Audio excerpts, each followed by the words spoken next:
जय हिंद विद्यार्थियों, क्या हाल चाल? सब बढ़िया? चलते हैं आज की बेहतरीन सी क्लास की ओर, क्योंकि वादे के मुताबिक आ चुका हूं आपके सामने एक जानदार सी शानदार सी क्लास लेकर।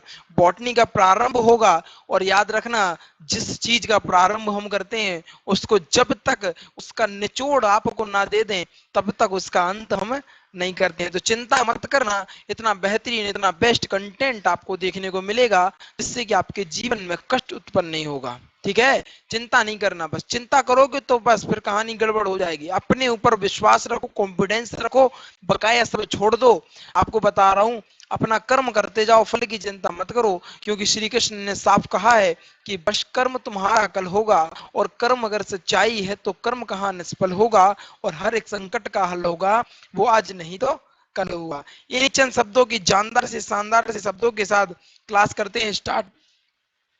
बहुत गजब की क्लास होने वाली है। हम पढ़ने वाले हैं पादप कोशिका आखिर क्या होती है। ठीक है, इसके अलावा हम बात करेंगे कि वनस्पति विज्ञान। इसके अलावा हम बात करने वाले हैं वनस्पति विज्ञान के बारे में भी। ठीक है, इतनी बात समझ में आ गई? आगे देखो, अगर आप मुझसे बॉटनी अगर आप बायोलॉजी भी पढ़ना चाहते हैं तो बायोलॉजी मैं पूरी पढ़ा चुका हूं। बायोलॉजी में आप मुझसे ऐड हो जाइए, प्ले लिस्ट है 86 वीडियो वहां पर आपको देखने को मिलेगी। ठीक है, तो बायोलॉजी भी आप पढ़ सकते हैं। इसके अलावा अब ये ज्वाइन होना चाहते हैं तो अग्निपथ बैच में मुझसे ज्वाइन हो सकते हैं। इसकी टाइमिंग बता दूं तो आपको बता दें, रात में 8 बजे आपको यह क्लास देखने को मिलती है। इसके अलावा आप बात करें Ram Setu batch, XYZ Ram Setu batch के बारे में, तो इससे भी आप मुझसे जुड़ सकते हैं। बहुत जानदार शानदार हिस्ट्री की क्लास यहाँ पर देखने को मिलती है, और ये मॉर्निंग में 11 बजे, क्या मॉर्निंग में 11 बजे ये आपको क्लासें देखने को मिलती हैं। ठीक है, कोई दिक्कत तो नहीं है? आगे समझिए। इसके अलावा यदि आप मुझसे ऑफलाइन में भी जुड़ना चाहते हैं तो ऑफलाइन में भी जुड़ सकते हैं। तक्षशिला इंस्टीट्यूट में पढ़ाता हूं, बहुत जानदार शानदार वहां पर भी कंटेंट आपको देखने को मिलता है। वहां पर मैं जीके बसेस जीएस वहां पर मैं आपको पढ़ाने का कार्य करता हूं। इसके अलावा आपको बता दें, ये अनुज सर हैं, बहुत जानदार शानदार तरीके से पढ़ाते हैं। मैथ, रीजनिंग और इंग्लिश के बेताज वास्ता इनको कहा जाता है। बहुत गजब तरीके से इनका पढ़ाने का जो तरीका है बहुत बेहतरीन है। इसके अलावा अब चलते हैं बेहतरीन सी क्लास की ओर, प्रारंभ करते हैं अपनी गजब सी क्लास की। आखिर क्या कहती है आज की क्लास, और क्या है इसमें इंपॉर्टेंट? ठीक है, अच्छा, बात कर लेते हैं बॉटनी के बारे में। तो बॉटनी आखिर है क्या, सबसे पहले तो ये समझ लीजिए। बॉटनी में क्या करेंगे? पादपों का अध्ययन। क्या कहना सर, पादपों के अध्ययन को क्या कहते हैं? कहना सर, पादपों के अध्ययन को बॉटनी कहा जाता है, या पादप क्या कहलाता है? बॉटनी ही पादप है। क्या है? कहना सर, बॉटनी ही पादप है। इतनी बात समझ में आ गई? बताओ पहले, इतने में कोई दिक्कत तो नहीं? हाँ विद्यार्थियों, तो आप समझिएगा इस चीज को, पादपों की अध्ययन क्या कहलाता है। सबसे पहले याद रखो, पादपों का अध्ययन, पादपों के अध्ययन को क्या कहते हैं? कहना सर, पादपों के अध्ययन को बॉटनी कहा जाता है। और इसके जो जनक हैं वो कौन है? कहना सर, इसके जो जनक हैं वो हैं थियोफैक्टस। कौन है? कहना सर, इसके जनक जो हैं वो हैं थियोफैक्टस। इतनी बात समझ में आ गई? इतनी बात समझ में आ गई? अब समझो, अगर हम बात करें पेड़ पौधों की, तो पेड़ पौधों के बाहरी भाग के अध्ययन को क्या कहा जाता है? तो जल्दी से बताओ। मॉर्फोलॉन्ग कहा जाता है। क्या कहा जाता है? कहना सर, मॉर्फोलॉन्ग कहा जाता है। इतनी बात समझ में आ गई? इतनी बात क्लियर? सीधी बात है कि अगर वो पूछे कि बताए पादपों का क्या कहलाता है, कहना पादपों के अध्ययन को बॉटनी कहा जाता है, और इसके जो जनक हैं वो थियोफैक्टस है। क्लियर? सीधी सीधी बात कर लो, क्योंकि एग्जामिनर अभी अभी ज्यादातर बात करे तो यही क्वेश्चन करता है कि बताओ पादपों के अध्ययन को क्या कहा जाता है। कहना सर, पादपों के अध्ययन को बॉटनी कहा जाता है, और इसके जो जनक हैं वो कौन है? थियोफैक्टस है। इतनी बात याद रख लो, एग्जाम में बहुत बार पूछी जाती है। आगे देखो, अगर हम बात करें रूट की, तो रूट समझती हो क्या होता है? रूट मतलब होता है जड़। क्या होता है? रूट मतलब जड़। तो बात करें पौधों का वह भाग जो जमीन के नीचे रहता है। क्या? पौधों का वह भाग जो जमीन के नीचे रहता है उसे हम क्या कहते हैं? कहना सर, उसे हम रूट कहते हैं। क्या कहते हैं? उसे हम रूट कहते हैं। इतनी बात समझ में आ गई? इतनी बात समझ में आ गई? पौधों के पौधों का वह भाग जो जमीन के नीचे रहता है उसको हम रूट कहते हैं। और सूट की बात करें तो पौधों का वह भाग जो भूमि के ऊपर रहता है उसे हम सूट कहते हैं। देखो, जो जमीन के नीचे रहता है, तो देखो जमीन के नीचे, देखो ये रही जमीन के नीचे, इसको क्या बोलेंगे? रूट बोलेंगे। लेकिन जो भूमि के ऊपर रहते हैं। जैसे कि मान लो एक बरगद का पेड़ है, बरगद के पेड़ के ऊपर की वो जो आपने देखा लताएं ऐसी ऐसी लटकी रहती हैं, है ना। आपको यहाँ पे बना के दिखा दे रहा हूँ मैं। यहाँ पर देखो, ये मान लो बरगद का पेड़ है, क्या है, बरगद का पेड़ है। थोड़ी सी ड्राइंग पे मत जाइएगा। और यहाँ पर देखो ऐसी लताएं लटकी रहती हैं, लताएं लटकी रहती है ना, उसको क्या बोलते हैं, सूट बोलते हैं। क्या है ये, यह है पौधों, पौधों का वह भाग जो भूमि के ऊपर रहता है, उसे क्या बोलते हैं हम, सूट भी कहने का कार्य करते हैं। आगे देखते हैं। अगर हम बात करें जड़ की प्रमुख रूप से, तो आखिर जड़ होता क्या है। तो जड़ की प्रमुख रूप से बात करें तो यह पेड़ पौधों के नीचे वाला भाग होता है। अभी मैंने बताया कि पेड़ पौधों के नीचे वाले भाग को ही हम रूट कहते हैं या जड़ कहते हैं।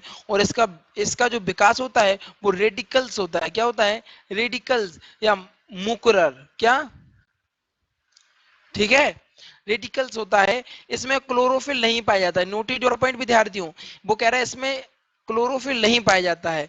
तो भैया क्लोरोफिल क्यों नहीं पा रहा, समझो, जिस कारण इनका रंग हरा नहीं होता है। तो देखो यहाँ पर मैंने डायग्राम भी आपके सामने बना दिया है, और यहाँ पर देखिए इनका रंग क्या है, हरा नहीं है, हरा नहीं है ना। इसका रंग हरा नहीं है। इसका प्रमुख कारण यह है कि अगर इसका हरा रंग होगा तो ये प्रकाश संश्लेषण करने लगेगा। और आपको बताते हैं जड़ कभी भी प्रकाश संश्लेषण नहीं करती है, ठीक है, क्योंकि इसमें क्लोरोफिल मौजूद ही नहीं होता है। इतनी बात समझ में आ गई। आगे देखो, निगेटिव फोटोग्राफी की अगर हम प्रमुख रूप से बात करें तो नेगेटिव फोटोग्राफी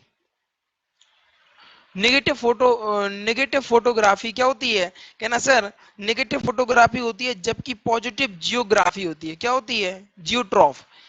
नेगेटिव फोटोग्राफी जबकि पॉजिटिव पॉजिटिव जियोट्रॉप होता है। इसमें नोट तथा इंटर नोड क्या होता है, कहना सर इसमें नोट भी पाया जाता है, इसके साथ साथ इंटर नोड भी, इसमें नोट तथा इंटर नोड नहीं पाया जाता है। नोटेड वाला पॉइंट भैया जी। अगर वो बात करे एग्जामिनर कि बताइए नेगेटिव फोटोग्राफी, कहना सर नेगेटिव फोटोग्राफी वह होती है, क्या होती है, कहना सर यह नेगेटिव फोटोग्राफी होता है। क्या होता है, यह नेगेटिव फोटोग्राफी होता है, ठीक है। अच्छा, कंफ्यूजन तो नहीं हो रहा, ये थोड़ा सा आप लिख सकते हैं, थोड़ा सा ऊपर नीचे हो गया, टाइपिंग मिस्टेक हो गई। सीधा सीधा लिखो, नेगेटिव फोटोग्राफी होता है, ठीक है। नेगेटिव, यह नेगेटिव फोटोग्राफी होता है, ठीक है। जबकि जबकि पॉजिटिव जियोट्रॉफ इसमें नोड तथा इंटरनोड नहीं पाया जाता है। इसमें नोड तथा इंटरनोड नहीं पाया जाता है, यह चौड़ाई जिस कारण यह चौड़ाई में विकास नहीं कर पाती हैं, जिस कारण क्या कर पाती हैं, ये चौड़ाई में विकास नहीं कर पाती हैं। जबकि लंबाई में तो खूब विकास करती हैं। क्या करती हैं, लंबाई में तो खूब विकास करती है। देखो ये पेड़ दिख रहे हो, इसकी चौड़ाई नहीं बढ़ रही है परंतु इसकी हाइट बढ़ रही है। क्या बढ़ रही है, इसकी हाइट बढ़ रही है, ठीक है।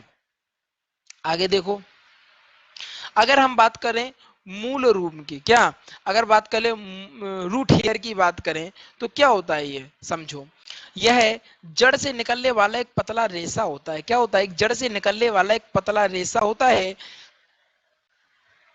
ये क्या करता है, कहना सर, यह जल एवं खनिज को अवशोषित करने, अवशोषण या पराशरण विधि द्वारा करता है। अवशोषण किस विधि द्वारा करता है, कहना सर अवशोषण जो है वो पराशरण विधि द्वारा करने का कार्य करता है। यह जड़ से निकलने वाला एक पतला रेशा होता है। यही जल एवं खनिज खनिज को अवशोषण पराशरण विधि द्वारा करता है, ठीक है। आपको देखो मैंने एक डायग्राम भी यहाँ पर बना बना दिया है, देखो ये देख रहे हो, इसका एक बड़ा रूप यहाँ पर बताया गया है। ये देखो मैंने पूरा डायग्राम आपको बता दिया जिससे कि आपको कोई समझ नहीं, देखो क्या है, आप जब भी चीजों को देख देख कर याद करने करेंगे ना कहीं आपको चीजें जल्दी याद हो जाएंगी, है ना। एकमात्र मोटिव तो यही रहता है हमारा कि आपको किसी ना किसी तरीके से आपको याद करा दिया जाए जिससे कि आपके जीवन में कष्ट उत्पन्न ना हो। अच्छा आगे बात करते हैं। जब भी एग्जामिनर बात करे कि बताइए जो रूट हेयर क्या होता है, तो कहना यह एक पतला रेशा होता है। यह जल तथा खनिज को अवशोषण पराशरण विधि द्वारा करता है, ठीक है। अवशोषण है जो पराशरण विधि द्वारा करता है। आगे देखो, अगर हम आगे की बात करें तो समझो, अब बात करें जड़ के कार्य क्या होते हैं, आखिर जड़ के कार्य क्या क्या है, ठीक है। तो हमें जड़ के कार्य बताने हैं, तो बिल्कुल बता देंगे, कोई दिक्कत नहीं है। क्या कहना सर, बिल्कुल बता देंगे, कोई दिक्कत नहीं है। पहले नंबर पॉइंट देखो, पहला नंबर, पौधों को स्थिरता प्रदान करना। बिल्कुल बढ़िया, सही बात है भैया। कहना सर, ये तो हमने अपने आसपास में भी देखा, एक गमला देखा है ना, ये देखो मान लो ये गमला है, क्या है, ये गमला है आपका घर का। ये देखो भैया, गमला गमला बन गया, ये पेड़ बन गया। पेड़ पे मत जाना, नहीं तो कहोगे सर जी वो पेड़ आपने ऐसा बना दिया। विद्यार्थी बहुत महान महान है। हाँ, तो यहाँ पर क्या होगा, मिट्टी भरी होगी, ये तो क्लियर है, भरी होगी ना मिट्टी। तो स्थिरता प्रदान, यानी जैसे हमारे शरीर को स्थिरता कौन देता है, हमारे पैर हो गए, हमारा कंकाल हो गए, यानी हमें टिके, यानी स्थिरता प्रदान करने का वो कार्य करता है। उसी प्रकार ये पेड़ पौधे जो होते हैं, पेड़ पौधों की स्थिरता प्रदान कौन करता है, कहना सर ये जो पेड़ के नीचे जो जड़ मौजूद होती है, उसको क्या करते हैं, वो स्थिरता प्रदान करने का कार्य करता है। आगे देखो, यह भोजन को संग्रहित करने करता है। क्या करता है, यह भोजन को संग्रहित भी करता है, भोजन को संग्रहित करता है।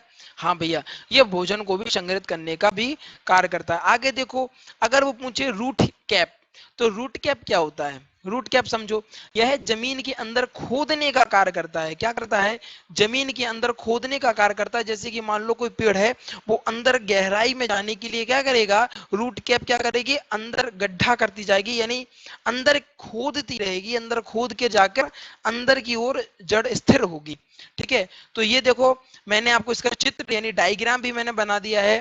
देखो ये इसका डायग्राम है, आप लोग इसके माध्यम से भी अच्छे तरीके से समझ सकते हैं कि देखो भैया, ये क्या है, रूट कैप है। ये तो हमारी जड़ हो गई, देखो ये निकली, एक पौधे की जड़ निकल रही है, ये देखो निकल रही ना। लेकिन इसमें देखो, एक बिल्कुल नीचे वाले सेंटर पॉइंट में देखो, इसमें एक कैप है, इसकी बड़ी आकृति मैंने यहाँ पर दर्शाई है, आप लोग समझ सकते हैं, ठीक है। तो इसको क्या बोलते हैं, हम रूट कैप कहने का कार्य करते हैं। आगे देखो, अगर बात करें वो जड़ के प्रकार, तो कहना सर जड़ के जो प्रमुख प्रकार, दो प्रकार होते हैं। पहली जड़ होती है मूसला जड़, और दूसरी होती है क्या आपकी, बताइए। पहली होती है आपकी मूसला जड़, और दूसरी होती है अपस्थिली जड़ कहते हैं। क्या कहते हैं, अपस्थिली जड़ भी इसको कहते हैं। इतनी बात समझ में आ गई, बताओ पहले, इतनी बात समझ में आई कि नहीं, ठीक है। तो ये, अब देखो मूसला जड़, देखो मैंने दोनों के चित्र यहाँ पर बनाए हुए हैं। मैं बता रहा हूं ना, मैंने मैंने पूरी कोशिश की कि आपको सभी चीजें चित्र के माध्यम से आपको समझा दूं। क्या कर दूं, चित्र के माध्यम से आपको सभी चीजें समझा दूं, ठीक है। आप इस तरीके से इसको देख सकते हैं। अभी मैं इसके बारे में डिटेल में आपको बताऊंगा, चिंता मत करो। अच्छा आगे देखो, अगर बात करें हम मूसला जड़ की, तो भैया बहुत जानदार शानदार है। मूसला जड़ क्या होती है समझो। मूसला जड़ की अगर हम प्रमुख रूप से बात करें, तो यह जड़ जमीन के अंदर होती है। कहना सर ठीक है, आप तो कह रहे हैं जमीन के अंदर होती है, सभी जड़ें जमीन के अंदर होती हैं, लेकिन समझो ना इसमें क्या क्या एक चीज अलग है। देखो चीजें क्या अलग है। अगर हम बात करें मूसला जड़ की, समझो, अगर बात करें मूसला जड़ की, तो यह जड़ जमीन के अंदर होती है। क्या होती है, यह जड़ जमीन के अंदर होती है, और पूरे जीवन भर पेड़ से जुड़ी रहती है। नोटेड योर पॉइंट, यह पूरे जीवन भर पेड़ से जुड़ी रहती है। आपने देखा होगा, देखो ये रहा पेड़, ये रहा पेड़। अब कहना सर पेड़ कैसा बना दिया आपने, ठीक है कोई दिक्कत नहीं है, पेड़ है, अच्छे से बना दें। विद्यार्थी बहुत तेज है, नहीं सर जी पेड़ समझ में ना आ रहा। है, कोई दिक्कत नहीं है। देखो विद्यार्थियों, देख लेते हैं एक बार। देखो पेड़ देखो, अरे ये बन गया पेड़, गजब वाला पेड़ बना रहे हैं आज तो हम।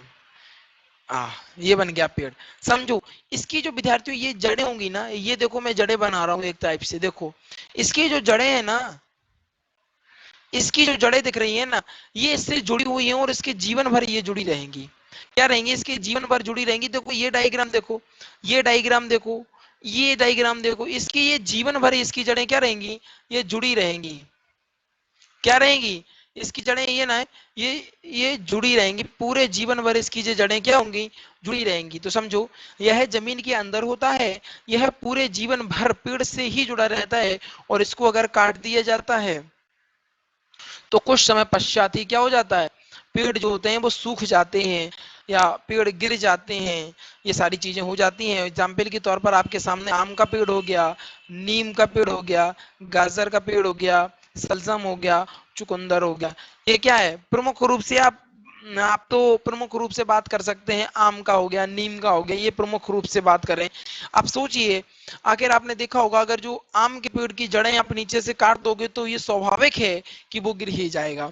इसके अलावा अगर हम नीम की भी बात करें तो जड़ें, अगर जड़ से किसी चीज को अलग कर दिया जाए तो कहीं ना कहीं वो चीजें खत्म हो जाती हैं। अगर परिवार की भी मैं प्रमुख रूप से बात करूं, एक परिवार की जो नींव होती है वो घर का मुखिया होता है, और जब वह नींव गिर जाती है तो कहीं ना कहीं सारी शाखाओं या सारी जो पेड़ होता है, आपका परिवार रूपी जो पेड़ होता है वो भी गिरने लगता है। इसी कंडीशन का फॉलो ये करता है मूसला जड़, यह जमीन के अंदर होता है, यह पूरे जीवन भर पेड़ से जुड़ा रहता है। इसे काट देने पर पेड़ सूख जाते हैं और कुछ समय पश्चात वह पेड़ भी गिर जाते हैं। प्रमुख रूप से आम हो गया और नीम इसका प्रमुख उदाहरण है। इतनी बात ठीक है, आगे समझो, आगे समझते हैं, ठीक है। अब अब स्थिली, आप स्थिली की बात करें तो समझो, यह जड़ जो होती है, समझ लीजिएगा एक बार अच्छे तरीके से, तभी चीजें क्लियर हो जाएंगी। मैं इस बात का भरोसा दिलाता हूं आप लोगों को, कहीं पर भी कोई भी दिक्कत नहीं होने दूंगा, ठीक है। समझो, बात करें हम उपास्थली की, तो उपास्थली यह जड़ भूमि के ऊपर होती है। नोटेड योर पॉइंट भैया जी, यह जड़ होती है जो भूमि के ऊपर रहती है, और जीवन भर वृक्ष से ये जीवन भर वृक्ष से नहीं जुड़ी रहती है। और अगर हम इसको काट देंगे ना तो वृक्ष पर कोई विशेष प्रभाव तो नहीं पड़ने वाला है, ठीक है। इसके अलावा इसे हम द्वितीय मूल भी कहते हैं, जैसे डहेलिया का पेड़ हो गया, गन्ना का पेड़ हो गया, बांस हो गया, पीपल हो गया, बरगद हो गया, मक्का हो गया, रबड़ हो गया।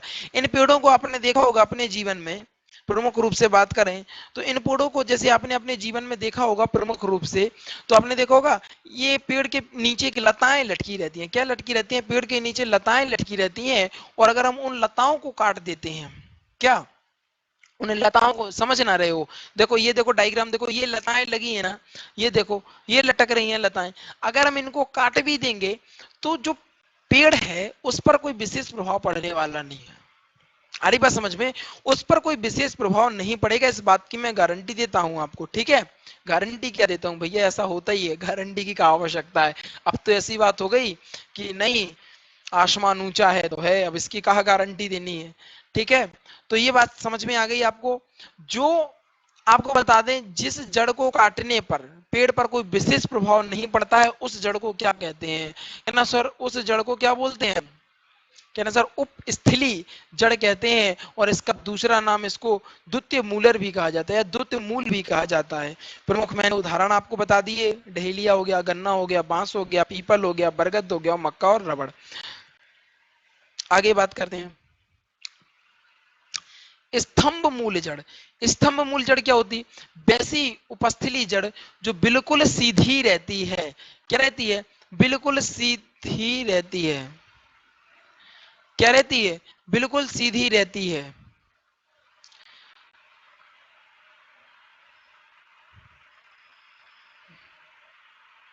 बिल्कुल क्या रहती है, कहना सर बिल्कुल सीधी रहती है। इतनी बात समझ में आ गई। एक सेकंड रुकिएगा विद्यार्थियों,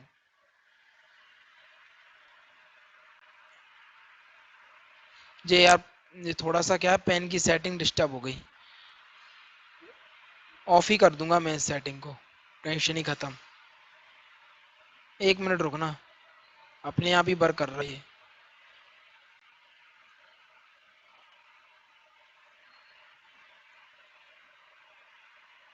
ठीक है, देखो इधर पे,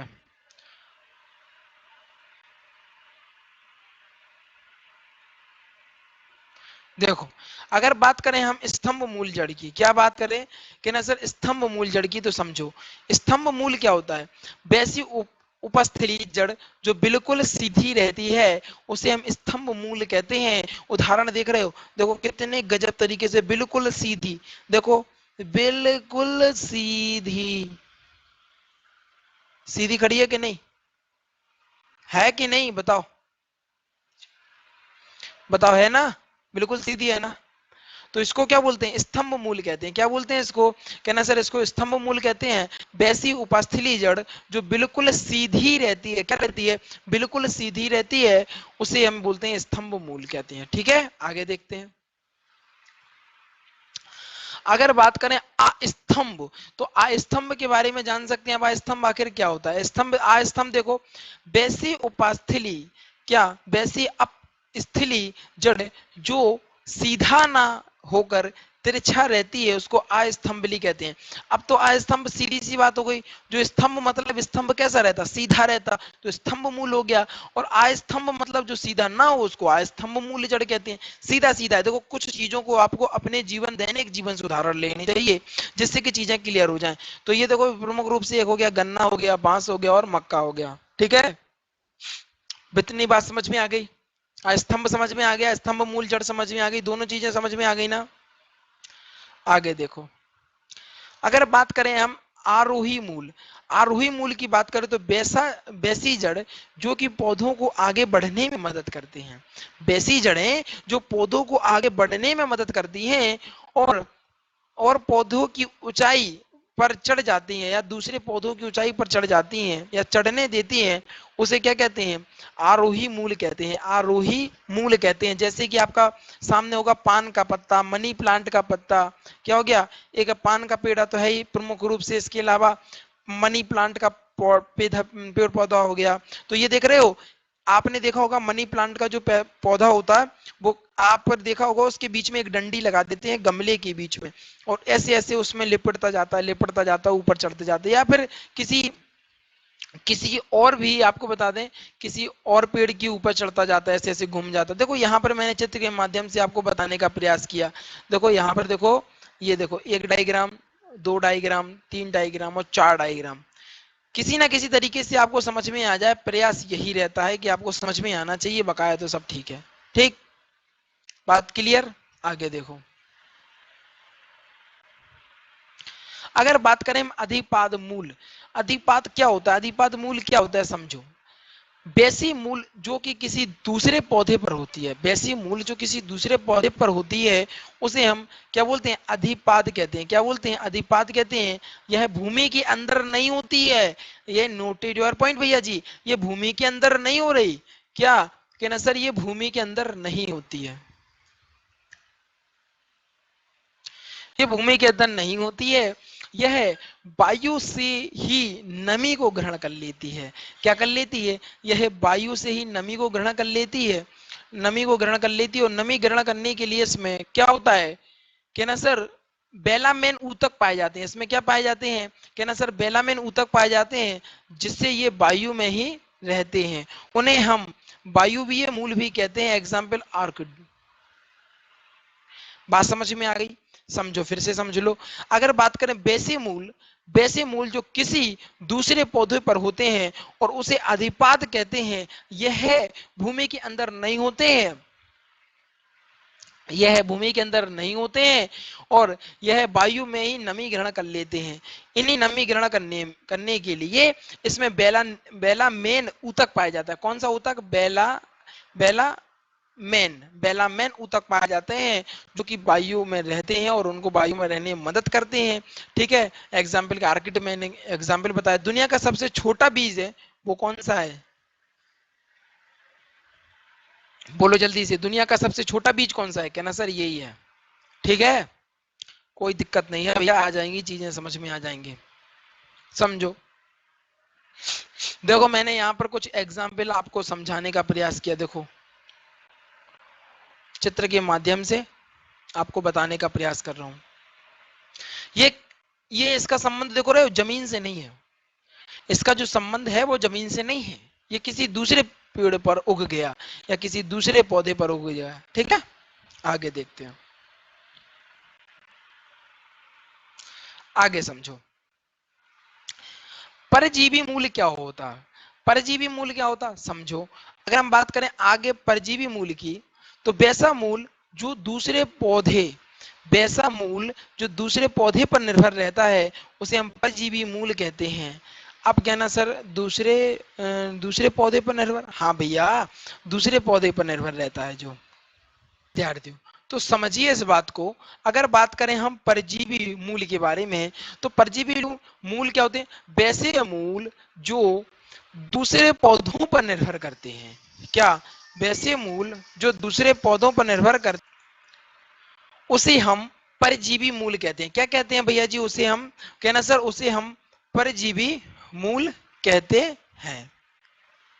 जैसे कि एग्जाम्पल आपके सामने एक हो गया अमरबेल हो गया। ये क्या है? एक लता है। अमरबेल क्या है? एक लता है। देखो प्रमुख रूप से मैं चित्र के माध्यम से मैं आपको समझाने का कार्य कर रहा हूं, ठीक है। इसके अलावा अगला पॉइंट पढ़ते हैं हम, प्रमुख रूप से है आपका क्या? कि ना सर, प्रकाश संश्लेषण। प्रकाश संश्लेषण क्या होता है? यह प्रकाश संश्लेषण करता है। क्या करता है? यह प्रकाश संश्लेषण यानी फोटो, क्या बोलते हैं? प्रकाश संश्लेषण करता है। इंग्लिश में क्या बोलते हैं? ठीक है, ये देखो प्रकाश संश्लेषण हो रहा है। आप समझो प्रकाश संश्लेषण क्यों हो रहा है इसमें। कहना सर, इसमें क्लोरोफिल होता है, इसके पत्ते का रंग हरे रंग का होता है, जिससे क्या करते हैं ये अपना भोजन बनाने का जो प्रोसेस है वो प्रारंभ कर देते हैं, प्रकाश संश्लेषण करते हैं। प्रकाश संश्लेषण के द्वारा ही अपना भोजन बनाने का कार्य करते हैं। इतनी बात समझ में आ गई। लेकिन याद रखना, इसके नीचे जो जड़ें हैं ना, इसके नीचे जो जड़ें हैं वो प्रकाश संश्लेषण करेंगी कि नहीं करेंगी? जल्दी से मुझे कमेंट में बताओ। मैंने अभी बताया था थोड़ी देर पहले। कहना सर, इसके नीचे जो जड़ें हैं वो प्रकाश संश्लेषण की क्रिया नहीं करेंगी, क्योंकि इसमें क्लोरोफिल नहीं पाया जाता है। ठीक है, आगे समझो।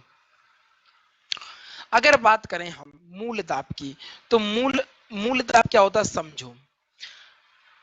जड़ पानी को अवशोषित करके, जो जड़ होती है पानी को अवशोषित करके एक प्रेशर के साथ ऊपर फेंकती है। क्या करती है? एक प्रेशर के साथ ऊपर फेंकती है। उसे, इस प्रेशर को क्या बोलते हैं? मूल दाब कहते हैं। क्या बोलते हैं?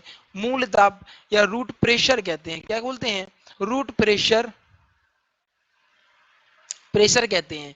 इसी कारण फूल के ऊपर पानी की बूंदें जमा हो जाती होंगी। आपने देखा होगा, आप कहते हो कि नहीं भैया वे ओस से हो गई। कभी कभी देखा होगा, जैसे प्रमुख रूप से हम बात करें, ऐसे जो फूल होते हैं, फूल बना ले एक अच्छा सा, हाँ, ऐसे देखो कि छोटी छोटी बूंदें, ऐसी ऐसी छोटी छोटी बूंदें दिखती होंगी आपको। तो भैया ये किसके, कैसे हो रही है? कैसे हो रही? कहना सर, जो आपको बता दें, ये प्रेशर के साथ जो नीचे पानी होती है ना, ऊपर को ले जाती हैं। ठीक है ना, जिसके कारण हमें दिखते हैं कि फूल के ऊपर बूंदे बूंदे सी हमें देखने को मिलती हैं। पेड़ में सुई चुभाने, क्या कहना सर? पेड़ में सुई चुभोने या कट लगने पर इसमें लाशा तथा दूध निकलता है। कैसे लाशा तथा दूध निकल? जैसे अकउआ का पौधा देखा है आप लोगों ने? अकउआ के पौधे को हम जैसे तोड़ेंगे तो उसमें से दूध सा निकलता है कि नहीं? हाँ। तथा पपीते के पेड़ में क्या निकलता है? कहना सर, हाँ, पपीते के पेड़ में भी दूध निकलता है, हमने पपीते को भी देखा है। तो ये सारी चीजें रहती है। देखो किस प्रेशर के साथ ये ऊपर जा रहा है। मैं आपको बता रहा हूँ ना, चित्र के माध्यम से प्रत्येक चीज को समझाऊंगा, चिंता मत करो। इस बार सिलेक्शन दिलाकर ही जाऊंगा, ठीक है। आगे समझो। बस भैया आज की क्लास बस यहीं तक रहती है, और फिर हम कल करेंगे अगली क्लास, अपन लोगों की चर्चा रहेगी। और बताइएगा जरूर किस प्रकार की लगी क्लास। मेरा प्रयास पूरा था आप लोगों के लिए बेस्ट कंटेंट, बेस्ट मटेरियल और बेस्ट टीम के साथ आपको दे सकूं। और मुझे लगता है कि आपको चीजें बहुत अच्छी तरीके से समझ में भी आई होंगी, और प्रमुख रूप से आप मुझसे जुड़ सकते हैं। आपको बता दें, डेली के डेली दोपहर के 2 बजे, कितने बजे? डेली के डेली दोपहर में 2 बजे,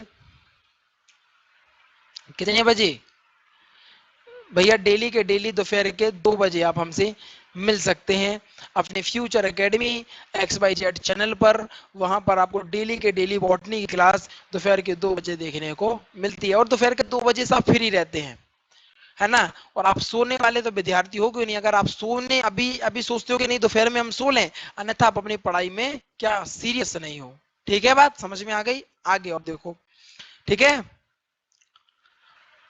इसी के साथ वीडियो को समाप्त करते हैं। जो विद्यार्थी नए हैं वो जल्दी से वीडियो को लाइक कर लेंगे, चैनल को सब्सक्राइब कर लेंगे और शेयर करके आएंगे अपने यार दोस्तों और चाहने वालों के साथ, क्योंकि आज की जो वीडियो थी कहीं ना कहीं बेहतरीन, गजब और लाजवाब होने का कार्य कर रही थी। इन्हीं चंद शब्दों के साथ विदा लेना चाहूंगा। जीवन में आनंदित रहिएगा और आगे बढ़ते रहिएगा। Thanks for watching. और स्क्रीनशॉट आप ले सकते हैं। इसके अलावा PDF चाहिए तो टेलीग्राम पर जुड़ जाइए। टेलीग्राम पर मैं आपको वहां पर क्या दे दूंगा? PDF वहां पर आपको मिल जाएगी। चिंता नहीं करना, सब कुछ मिल जाएगा। ठीक है, ठीक है ना। हाँ, तो भैया पीडीएफ के लिए टेलीग्राम पर जाकर आप ऐड हो जाइए। इसके अलावा आप लिखना चाहें कॉपी पर तो वो और अच्छा है, आप कॉपी पर लिखना चाहें तो वो और अच्छा है, वो लिखिए तो मैं तो आपको डबल सपोर्ट करूंगा, क्योंकि पीडीएफ से जो पढ़ने में आनंद नहीं आएगा, जो लिखकर पढ़ने में आनंद आएगा, डबल रिवीजन हो जाएगा। ठीक है, वीडियो को समाप्त करते हैं। Thanks for watching. जय हिंद, जय भारत।